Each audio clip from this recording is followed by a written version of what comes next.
할렐루야. 이제 12월이 되었습니다. 그동안 수요 예배 온라인으로 어디서든지 은혜 받을 수 있도록 온라인 예배를 계속했는데 12월부터는 조금 변형된 새로운 방식으로 진행할까 합니다. 그동안은 이제 찬양 후에 설교 방식으로 했는데 찬양은 그대로 하고요. 설교 방식보다 좀 자료를 가지고 나누는 식으로, 완전히 무슨 성경 공부 형식은 아니지만 좀 편하게 나누는 방식으로, 시간은 설교와 비슷하게 한 30분 정도 나누고 그렇게 좀 해볼까 합니다. 그래서 이제는 자료를 방에, 우리 모임 단톡방에 올려드릴 테니까 올리신 거 그걸 보시고 같이 이렇게 읽고 제가 또 나누고, 물론 이제 같이 직접 주고받을 수는 없지만 이제 자료를 보시면서 차근차근 좀 나누는 그런 방식으로 해볼까 합니다. 처음 하는 것이니까 어색할 수도 있겠지만 여러 번 하면 모든 것 또 익숙해지고 자연스럽게 될 거라 생각합니다. 이런 것이 오히려 더 안 좋다 싶으시면 언제든지 피드백 해주시고, 또 새롭게 바꿔보든가 예전으로 돌아가든가 그렇게 해보도록 하겠습니다. 나누는 것이 어떻게 다루냐면 잘 안 보이시겠지만 오스왈드 챔버스라는 목사님이 쓴 책이 여러 권이 있습니다. 그 중에 기독교의 진리라는 작은 책인데 그 여러 챕터가 있습니다. 그 챕터 안에 이제 짤막짤막한 글들이 있는데 아주 내용이 깊고 우리에게 많은 도전을 줍니다. 그래서 성경 공부하는 교재는 아니고 이 책으로 이제 텍스트 삼아서, 교재 삼아서 책 내용을 같이 나누려고 합니다. 그래서 어느 부분 할지는 제가 읽어보고 선택해서 여러분에게 올려드리면 그것을 미리 다운받아서 인쇄하시든가 그때그때 열어보시든가 해서 함께 나누고자 합니다. 오스왈드 챔버스 목사님의 기독교의 진리라는 책 중에 이번 챕터는 오늘날의 기독교의 비극, 제목에 나오죠.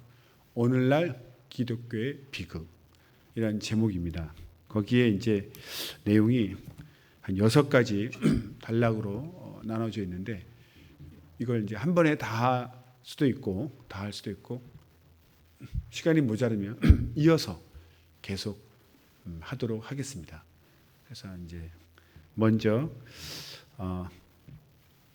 이제 메인 성경 구절이 있지만 사실은 이제 예배 주보 형식에 올리기 위해서 한 거고요.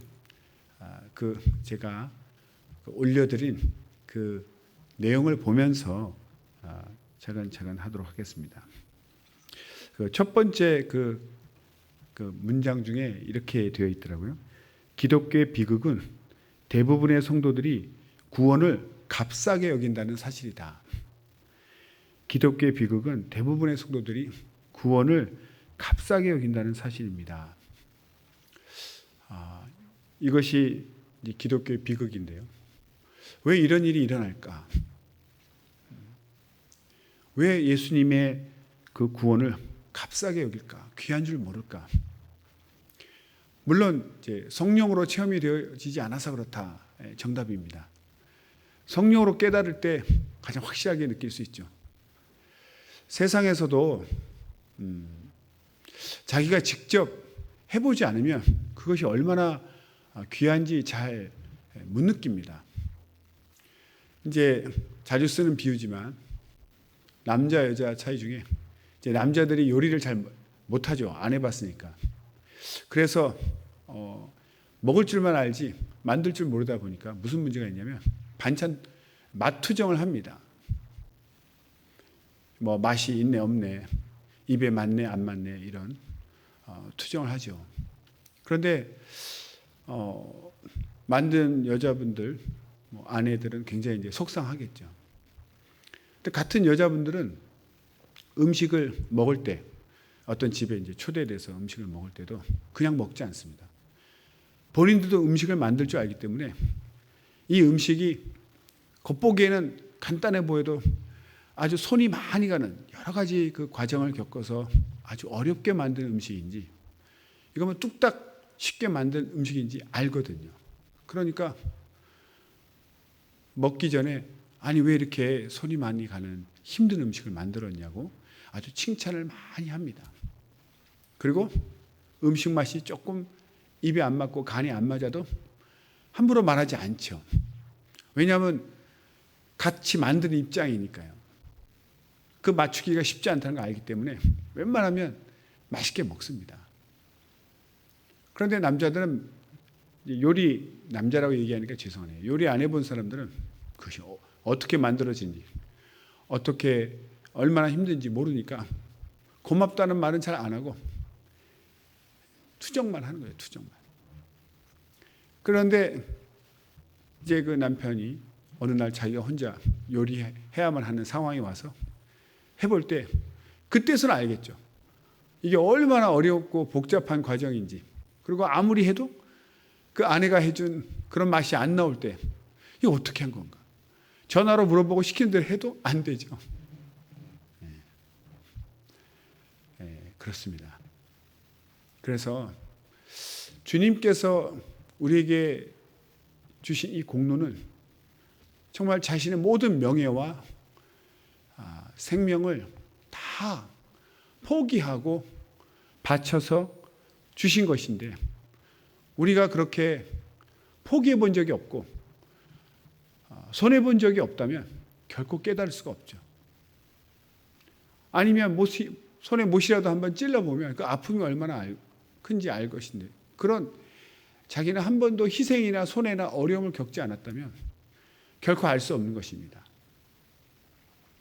그러나 우리가 육체로 아무리 또 체험한다 할지라도 하나님의 깊은 그 사정은, 하나님으로서 우리 피조물을 위해서 자신을 희생하셨다는 것은 성령께서 감동하여 주실 때만 가장 정확하게 조명되어지고 깨달을 수 있다고 생각합니다.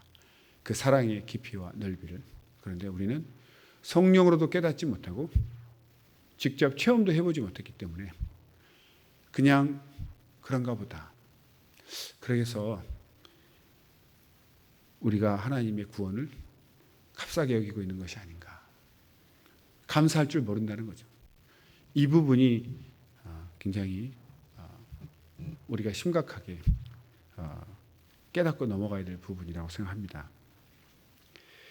그래서 항상 기도할 때 내가 하나님의 은혜를 온전히 알게 해달라고, 그 공로를 정말 그 가치를 알게 해달라고 기도하면 성령께서 깨닫게 해주시고, 그럴 때 우리는 정말 감사를, 진정한 감사, 깊이 있는 감사를 할 수 있고, 어려움이 와도 결코 구원에 대해서 불평하거나 포기하지 않을 것입니다.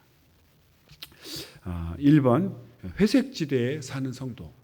회색지대에 사는 성도. 여기 말씀은 이제 참고 말씀입니다. 여호수아 24장 15절, 너희가 섬길 자를 오늘 택하라. 오직 나와 내 집은 여호와를 섬기겠노라. 네. 그 앞부분은 생략되어 있는데, 제가 그 본문을 한번 읽고 같이 나누도록 하겠습니다. 많은 사람들이 하나님 없이도 행복감을 느낍니다.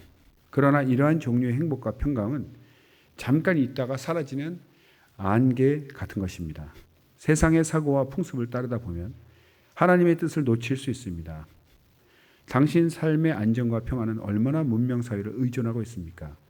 문명에 기대고 있는 안정과 평화를 의지하지 마십시오. 예수 그리스도의 구속에 기댄 안정과 평화만이 영원합니다. 중간이란 없습니다. 우리는 하나님의 자녀 아니면 사탄의 자녀입니다. 회색지대, 이 뜻은 검은색도 아니고 흰색도 아닌 그 중간 지대를 말하죠. 사실은 이런 회색 지대란 없죠. 생명에 속했던가 사망에 속한 것인데 자기가 그렇게 착각하고 사는 거겠죠. 많은 사람들이 하나님 없이도 행복감을 느낀다는 거죠. 이것은 세상에서 오는 행복일 수 있습니다.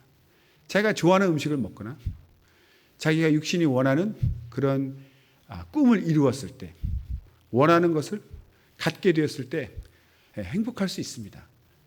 그러나 그런 행복은 영원한 행복이 아니고 잠깐 있다가 사라지는 안개 같은 것이다 이거죠. 그러니까 지속성이 없다는 거죠.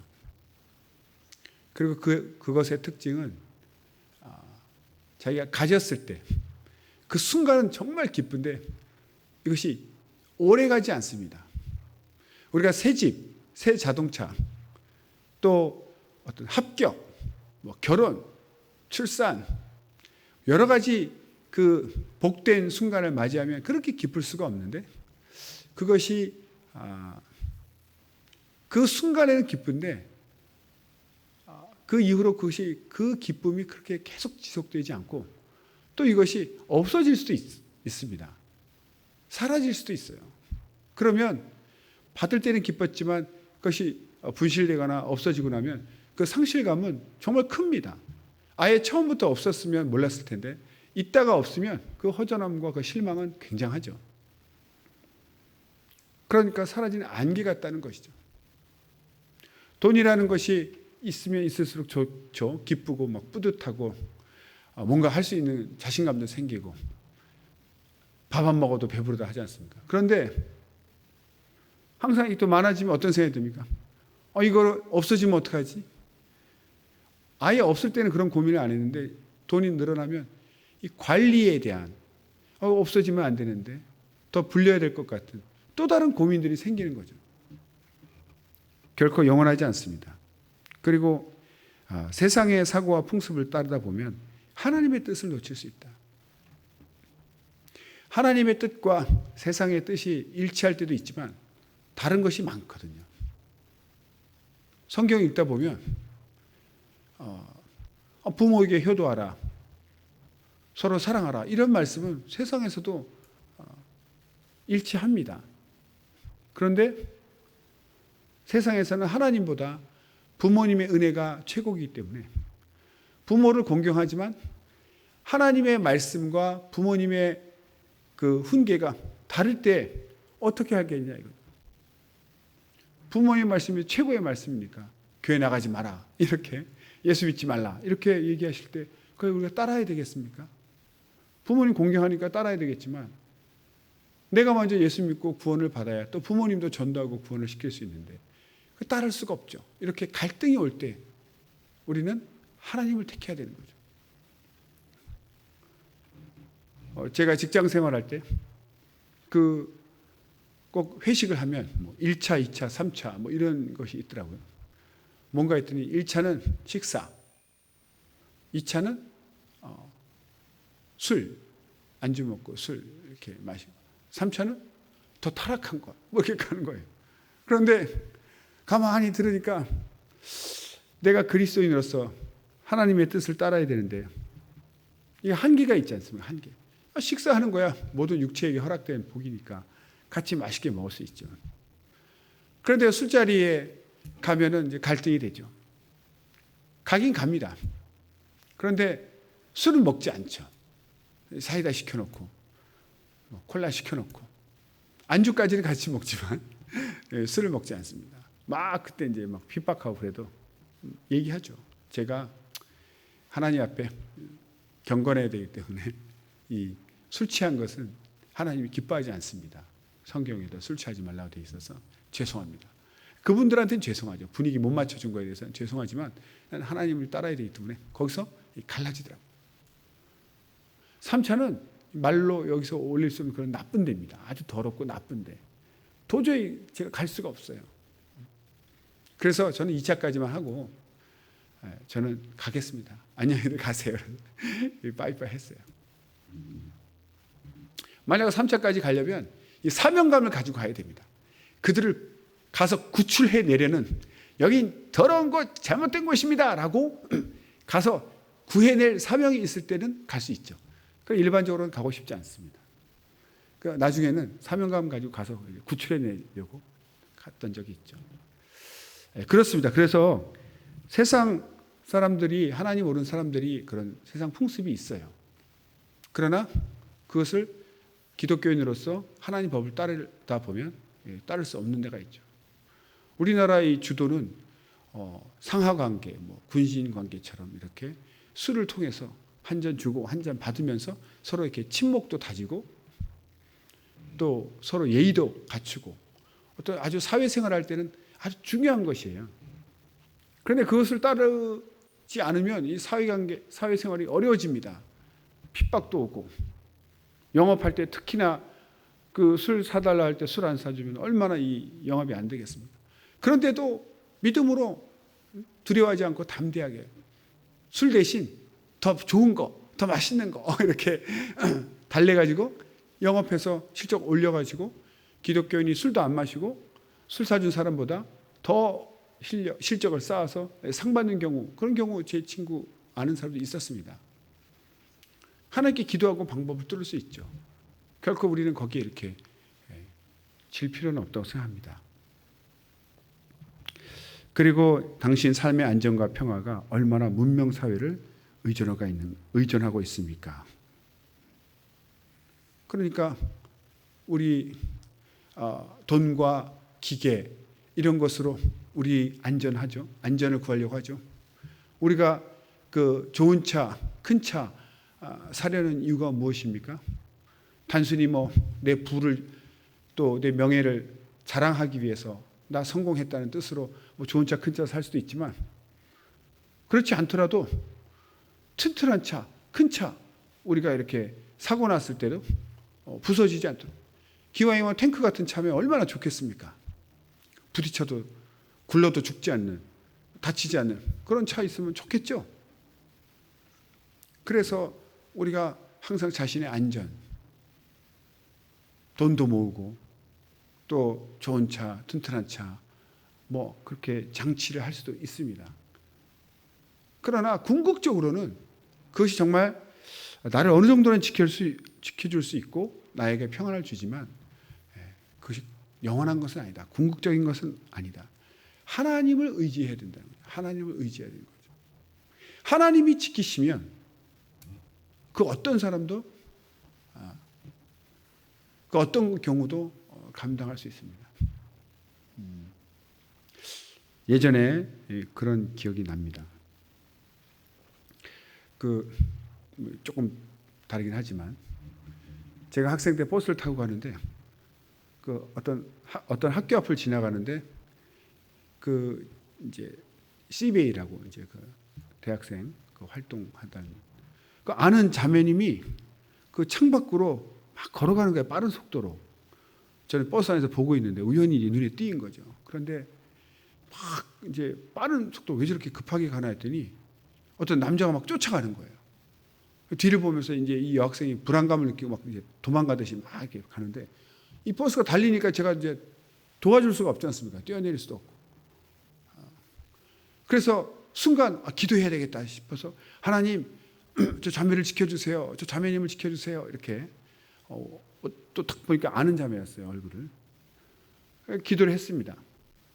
이름도 모르고 전화번호도 모르니까. 주일날 되었는데 그 자매를 보니까 생각이 났어요. 그래서 잠깐 물어봤죠. 어느 날 몇 시쯤에 거기 지나가지 않았냐 했더니 어떻게 하냐. 내가 버스에서 봤다. 그 누군가 막 쫓아가는 것 같아서 제가 막 걱정됐다 그랬더니 그때 막 자기 너무 무서웠다는 거예요. 누가 막 자기를 쫓아오는 것 같아가지고 막 도망가고 있었는데 갑자기 그 사람이 사라졌다는 거예요. 그래서 자기가 평안하게 집에 올 수 있었다. 그런데 제가 얘기했죠. 사실 제가 뛰어낼 수 없어가지고 막 기도했습니다. 그랬더니 그랬냐고. 어쩐지 갑자기 막 사라졌다고 그 사람이. 그래서 막 고마워하고 저도 이제 기뻐하고 그랬던 기억이 납니다. 그러니까 그때는 문명의 도구고 뭐고 아무 도움 제가 줄 수 없는 상황이었는데 하나님 의지해서 기도했을 때 그런 하나님의 도우심으로 그 그런 일이 일어났습니다. 비단 이런 일뿐만 아니죠.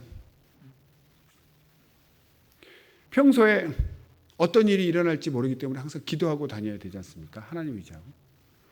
정말 별일이 다 있죠. 서울에 그 사당동 그 큰 사거리가 있습니다. 굉장히 큰 사거리죠. 지금도 하면 편도 아마 5차선 정도 될 것 같은, 왕복 10차선 될 것 같은 그런 큰 길을 차를 몰고 가는데, 아니 이거는 완전히 무단횡단을, 자전거를 타고 누가 무단횡단을 하는 거예요. 자전거를 타고 달리고 있는데 막 들어오는 겁니다. 막 길 한가운데로. 그런데 이 달려오는, 제가 이 달려가 브레이크를 밟아도 이거 완전히 부딪히는, 자전거가 쌩 오고 있으니까 제가 발견했지만 브레이크를 밟아도 이제 그때는 뭐 ABS도 아니고 그냥 미끄러져서 그냥 쾅 박을 그런 상황이었어요. 어찌할 수 없어요. 인사사고가 날 그런 큰 그 절체절명의 위기였는데, 취하는 마음으로 하면서 막 기도하면서 브레이크를 밟았어요. 근데 너무 신기한 것이, 이 사람이 자전거를 타고 가면서, 보통 이제 무단횡단 하더라도 자기도 이제 차길을 건너니까 위험하니까 차가 오는 쪽을 바라보면서 이렇게 가지 않습니까? 그러면 이렇게 제가 가고 있을 때 이렇게 자전거가 오면 저 있는 쪽을 봐야 되는데 이 사람이 반대쪽을 보고 있는 거예요. 차 쪽을 보지 않고 반대를 보고 건너고, 너무 이상했는데 그게 눈에 들어왔습니다.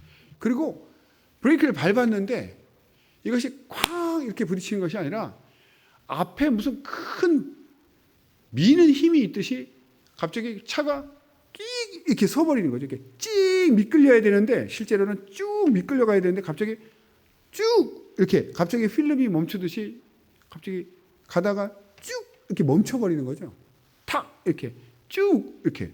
그러면서 자전거 바로 앞에서 차가 이렇게 멈췄습니다. 너무 신기했죠. 어떻게 이런 일이 있을 수 있나. 앞에 뭔가 이렇게 확 잡듯이 이렇게 쭉 이렇게 멈춰버린 거죠. 딱 그 앞에서.